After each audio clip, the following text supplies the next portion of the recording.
Welcome back everybody, Captain Gino here. We're on the beautiful Harris Chain of Lakes in Central Florida.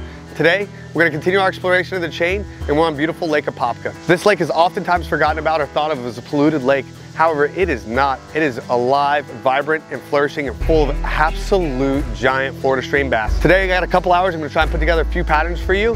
So that way the next time you're out on this body of water, you can catch more and bigger fish. Y'all stay tuned, it's gonna be good.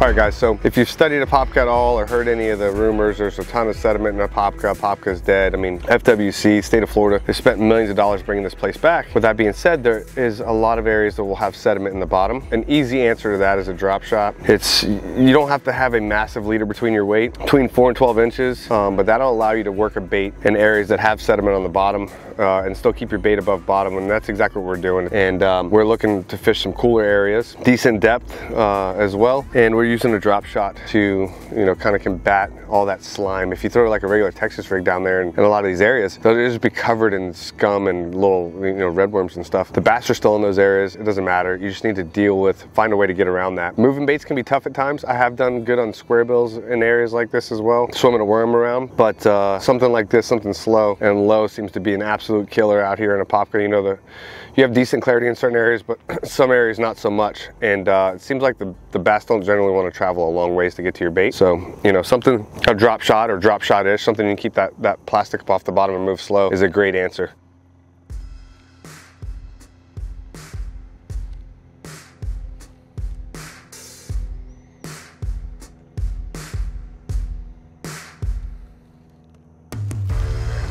Oh, darn.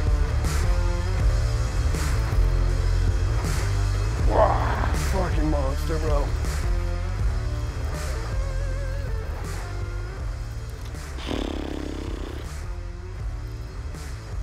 Oh, on that drop shot, baby. Yeehaw, son.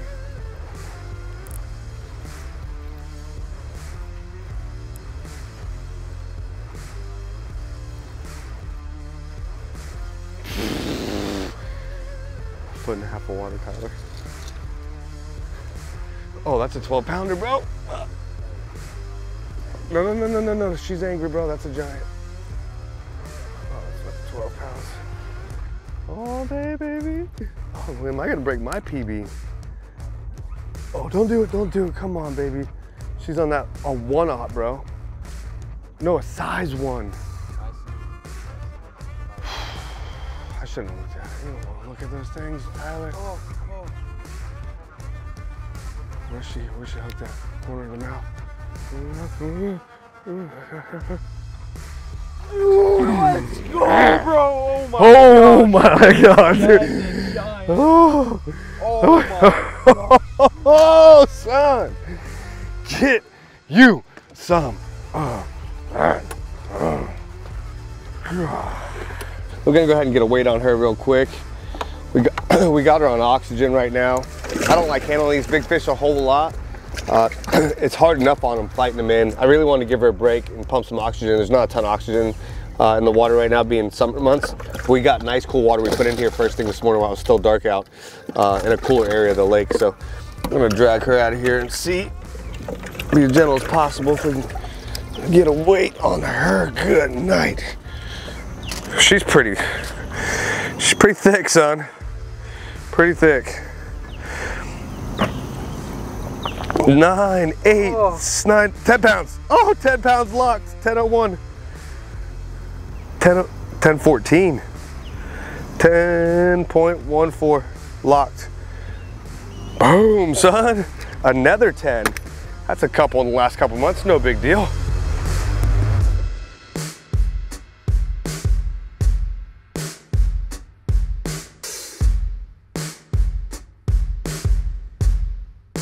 Breaking camp down, Gino. What's going on? On proper boat etiquette. Call that defective. Fucking A. It's the same shit that's underwater. Oh, I just hit it. Some wood right here. Oh. Oh yeah. I got it? Yep.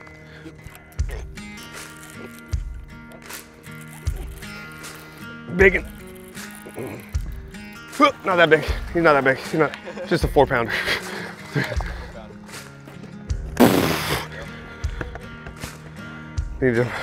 I'd love to stay and hang out, guys, but we only got about 2 hours to go, and we wanted to just catch a couple in each pattern, put a couple of different things together for you, but we're gonna let these boys have at it. Over here, we slugged a 10 out of there and a 3.5 or so, so not too bad. We would have got it done a little bit faster, but we got someone put the squeeze on us.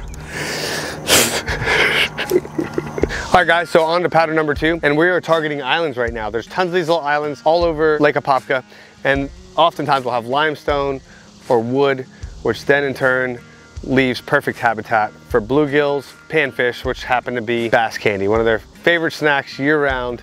Never fails. They'll be more than happy to munch on one.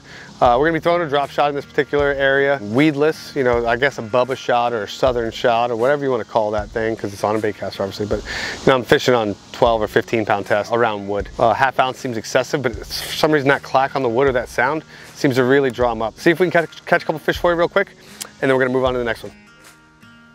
Oh. There he is. Got him. Oh my gosh. Got him. Told you.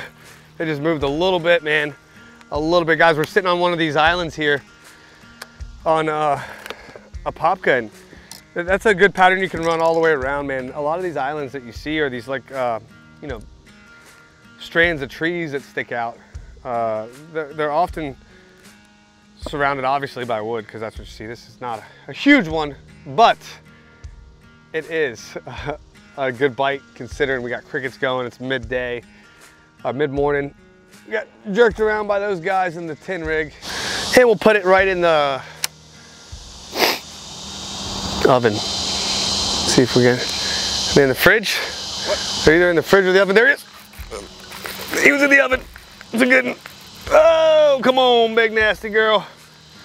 Yee-haw, son.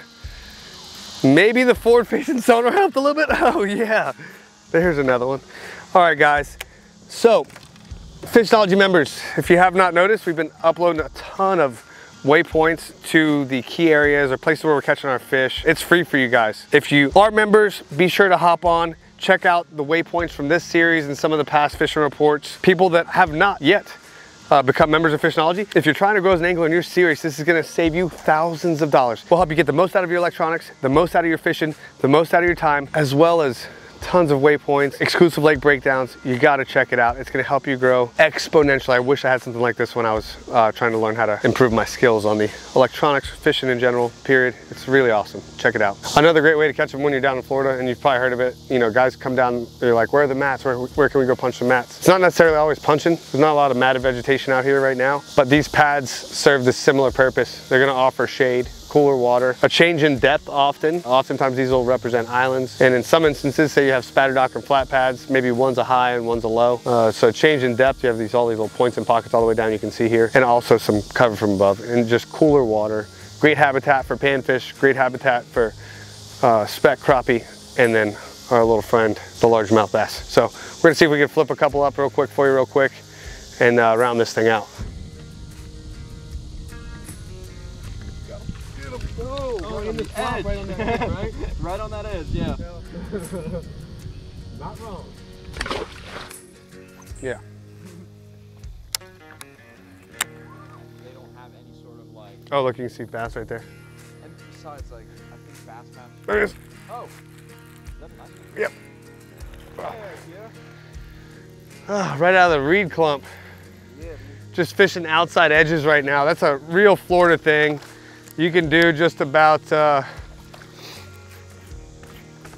year round. I mean, with the exception of oftentimes your bigger fish will pull in a little bit deeper for the spawn, but there's always this population of fish that hang out in the shallower stuff in Florida. They don't always run offshore.